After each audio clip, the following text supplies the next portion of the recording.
Good morning, beautiful people of the internet. Welcome back to our channel. This is another episode of Quarantine Cooks with Chef Boy Ardeezy. You feel me? Today we will be I can't talk today, and I'm not going to continue to stop and start this. This is like my 7th time doing this, so we just going to keep pushing. We will be making, let me see if I can say this right, crawfish and shrimp étouffèe. It's a Creole dish. I don't know where it originates. It's apparently very popular. I'm sorry, I saw some children. It's very popular in the South. I don't know. I was inspired by a coworker of mine who had some, and it was just super interesting. So I wanted to make it, and that's what we're gonna do today. You already know we're not gonna take too long with this intro, so enjoy the video. Found your cleared lane, put down my flag. This is mine from now on. When I see intruders, I load up my weapons and fire my cannon. I wrote my name everywhere for all eyes to see. You're beautiful, beautiful, I see them stare, but you belong to me. So please no intruders, I'd kill all intruders. Okay, so you already know I have to have the mise en place together. So we have the onion, the diced, or no, minced garlic, the diced everything else, tomatoes, green peppers, all that good jazz. For our seasonings, we'll be using cayenne pepper. We have Old Bay seafood seasoning. That's some good stuff. I have my assistant right here as well. But I'm supposed to use seafood stock, but here's the thing. Thank you. I couldn't find any seafood stock, so vegetable stock is what it is. And then I have the recipe pulled up here on my laptop because I don't know what I'm doing, like, at all. I have no idea what this dish even remotely is. I just tasted it literally the other day, and I was like, let me try to make this from scratch. Everything from scratch. The étouffèe, I don't know if it's a sauce or whatever it is, like that from scratch. Everything, you feel me? That's how we do it here. So God, this lighting is so terrible. Is that better? Not really.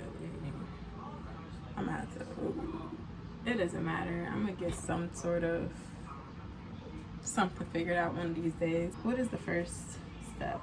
Heat the oil in a heavy skillet over medium heat. I forgot my vegetable oil. So I have the, what you call it here, and then I wrote down like the ingredient list here because I also had to like get some of this at the store. So a 1/3 cup of vegetable oil. There we go. It doesn't even specify, it says in a heavy skillet. I might have something. Oh, I also have shrimp over here in the sink because I rinsed it off. I'm gonna go ahead and wash this out. Alright, so this is the pan that I'm gonna be using. I'm gonna move this over because this is my pride and joy. This is my whole school career right here.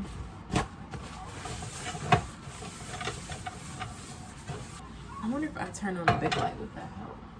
Okay, did that help any? No, I just have yellow light. We gonna have to change these lights out because mama's be recording and I need daylight lights. Okay, so heat the oil over medium heat. Medium being 5 in this case. Frick. I'm not prepared. Let me turn this off because I'm supposed to have my mise en place is not complete because I didn't measure out a 4th cup of flour. A 4th cup. See, this is the beauty about having a granny that used to cook because she'd be having a surprise. Back home, we only had one type of measuring cup. So where is the flour? The flour. Excuse me, boo. Oh. Alright, let's try this again. I'm gonna turn on the heat, and while that's heating up, I'm gonna measure out a 4th cup of flour.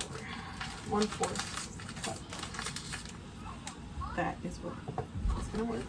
The person who uploaded this recipe suggests that you use a large fork. Let me see if I have anything large, so that there are no bumps. So this is your base sauce. It's called the roux. It's very important to stir this constantly. If by chance the roux burns, discard and start over. We hope it doesn't. Let's go ahead. What it looks like after I've stirred in all the like flour without the clumps. So because I watched Sweetie and her mother, not her mother, her grandmother make a gumbo, I low-key know what a roux, the color of a roux is supposed to look like. Thank you, Sweetie, Grandma. And I'm supposed to stir it until it's a peanut butter color or darker. And I'm supposed to do this constantly. So I'm gonna get back to y'all. One thing I did forget to mention while I'm sitting over here still trying to make this roux is Ètouffèe. It goes over like a rice. I do have rice, and then I have cauliflower rice as well. So you can put it over cauliflower rice to make it keto friendly. Is it keto friendly? Because I use, like, I gotta look into it because I did use flour for the roux, but you can not use a roux, so it can be potentially like keto friendly with a couple of modifications. But like, yeah. So you can either use rice or cauliflower rice. I'm partial using cauliflower rice, but part of me want to just use regular rice just to get that full effect, you feel me? So yeah. Also, I burnt my, you can't even see it yet, like of course you can't see it in this light now, but I freaking dropped that fork in this dang on grease and powder grease and flour. Y'all heard it? Y'all hear it? It's trying me. But I dropped that fork over in here and burnt the mess out of my hand, so we're using a whisk. I've been switching back and forth from the whisk to the fork, just trying to make sure everything is just like thorough, you know. I don't want to miss anything. I want my roux to be perfect. Now, here's the thing. I don't know that roux is supposed to be this watery. Though it is thick at the bottom, I'm just a little skeptical. You feel me? Let me know if y'all ever like have done a roux before, like in the comments. If you are experienced roux, let me know if this is it. But it's starting to, well, it already smelled bad, but it's starting to like smell burnt at this point. And I don't want my roux to burn, so I'm gonna go ahead and just add my chopped vegetables. If y'all could smell through this history, through this here video. Ooh, see, yeah, you know. But, oh my gosh, this smells so freaking good. See, I'm getting lazy with the camera work. I'm just, the aroma. Alright, let me get off of here so I can properly mix my mix my stuff. Okay, while I'm sauteing this, I just want to pop through with a question. How do y'all feel about celery? That may be odd, but me personally, I don't like it. I kind of despise it. This recipe called for it, and like I was this close to getting it, but I was like, you know what? I don't like celery. I really don't like celery. And here's the reason why.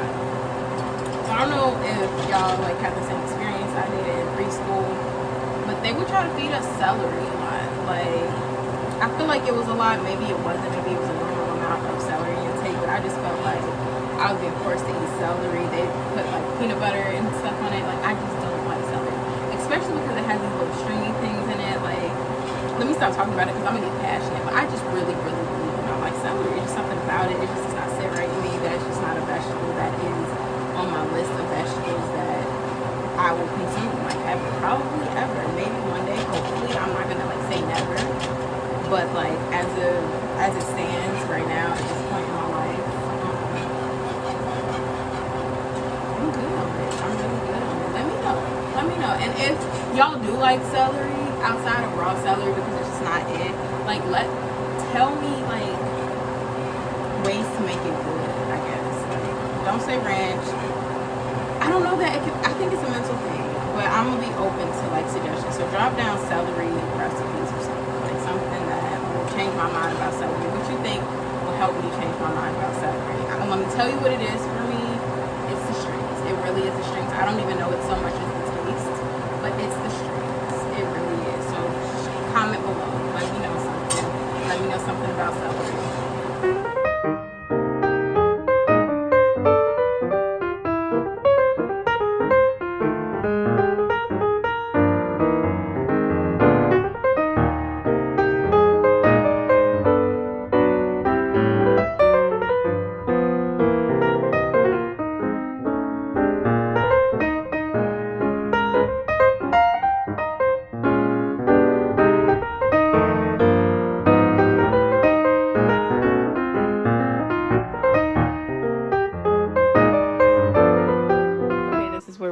before. This is actually completely done. When I say I tasted it, y'all, like if y'all, it's a hit. That's all I gotta say. So I did actually end up making regular rice, because I'm just like, you know what, let me have the full authentic experience of what this Creole dish is. And I am, but from my knowledge, Creole is actually a for lack of a better word, like a hybrid ethnicity of like African and like French and stuff, and they are typically found at the bottom of the big geography lesson.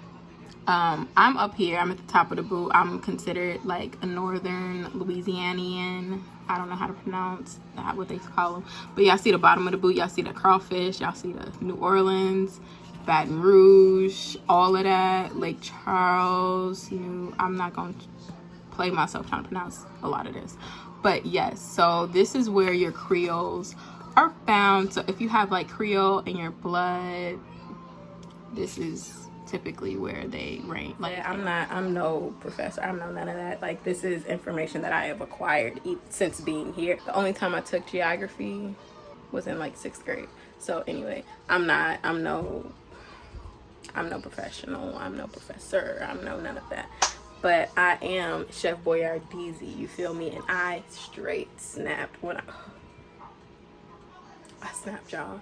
I snapped. But yeah, that's the end of this video. Thank you for watching it. I'm finna, when this is done, I'm finna smash. I'm ready. I got a concoction over here. I done became bartender.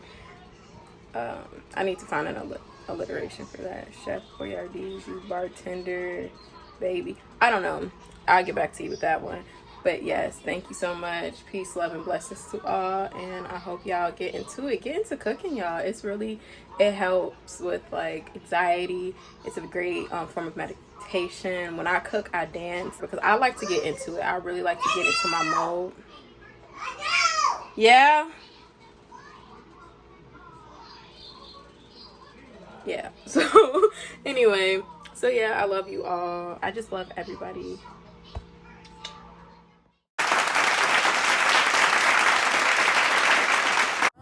Why no more? Oh no, I take it if it's mine. I don't stay inside the lines. It ain't 2009 no more. Yeah, I know what's behind that door.